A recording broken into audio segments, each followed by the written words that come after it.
പ്രിയമുള്ളവരെ, ഞാൻ ഹരീഷ് ആർ നമ്പൂതിരിപ്പാട്. ഏവർക്കും മകര സംക്രമ ദിനാശംസകൾ. സ്നേഹത്തിൻ്റെയും സാഹോദര്യത്തിൻ്റെയും തിരികൾ തെളിയട്ടെ. ഒരു കഥ കേൾക്കൂ. മഹാദീപക്കാഴ്ച. ഇന്നാണ് കാട്ടുമുത്തപ്പൻ കോവിലിലെ മഹാദീപക്കാഴ്ച. കാട്ടുമൃഗങ്ങളെല്ലാം ഒത്തുകൂടുന്ന സന്തോഷവേള. കുരുക്കുന്നുമലയുടെ മുകളിലെ മുത്തപ്പൻ കോവിലിൽ തെളിക്കുന്ന ദീപം കാണാൻ കുന്നിനു 4 വശത്തും മൃഗങ്ങൾ തടിച്ചുകൂടും.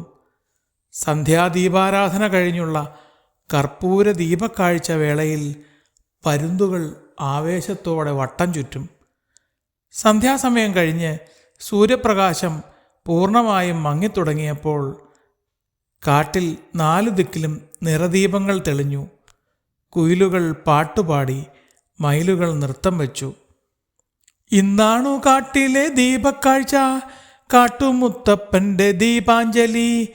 കാടു മുഴുവൻ അണിഞ്ഞൊരുങ്ങി ആവേശത്തോടെ തിരി തെളിച്ചു. പെട്ടെന്ന് കാടിൻ്റെ ഇരുണ്ട മൂലയിൽ വലിയൊരു വെളിച്ചം. വെളിച്ചം കണ്ട ദിക്കു നോക്കി മൃഗങ്ങൾ ഓടിച്ചെന്നു. അയ്യോ, കാട്ടുതീ! ചെമ്പൻ പരുന്ത് വിളിച്ചു പറഞ്ഞു. വലിയ ചിറകുള്ള പക്ഷികൾ പുഴയിൽ മുങ്ങി തീ പിടിച്ച സ്ഥലത്ത് വന്ന് ചിറകു കുടഞ്ഞു. കൊമ്പനാനകൾ തുമ്പിക്കൈ നിറയെ വെള്ളവുമായി വന്ന് തീയിലേക്ക് ചീറ്റിച്ചു.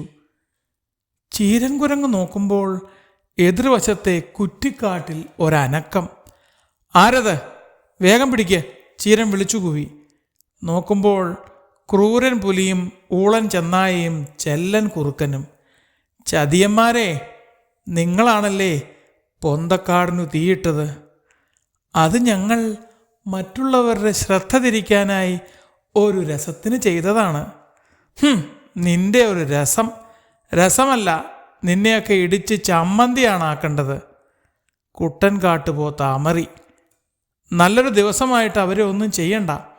പ്രായശ്ചിത്തമായി നിങ്ങൾ കൂടി മറ്റ് സ്ഥലങ്ങളിലെ വിളക്കുകൾ തെളിക്കണം.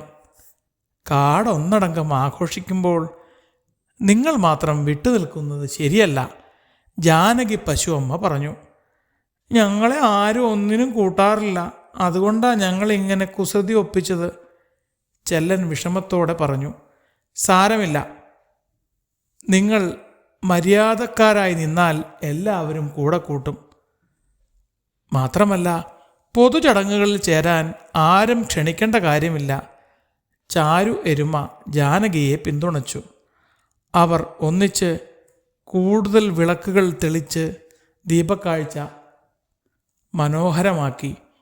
ഒരുമിച്ചു തെളിക്കാം നമ്മൾക്കൊരു 100 വിളക്കുകൾ കാട്ടിൽ, ഒരുമയുടെ സ്നേഹദീപം മിഴിവോടെ തെളിഞ്ഞിടട്ടെ. ഷീലുക്കുയൽ ചൊല്ലിയ ഗാനം എല്ലാവരും ഏറ്റുപാടിക്കൊണ്ട് വിളക്കുകൾ തെളിച്ചു. അപ്പോൾ കുരുക്കുന്നി മലയ്ക്ക് മുകളിൽ വലിയൊരു കർപ്പൂര ദീപം കണ്ടു. എല്ലാവരും അങ്ങോട്ട് സന്തോഷത്തോടെ നോക്കി. എല്ലാവർക്കും ആ കാഴ്ച, മഹാദീപക്കാഴ്ച, സന്തോഷമുണ്ടാക്കി.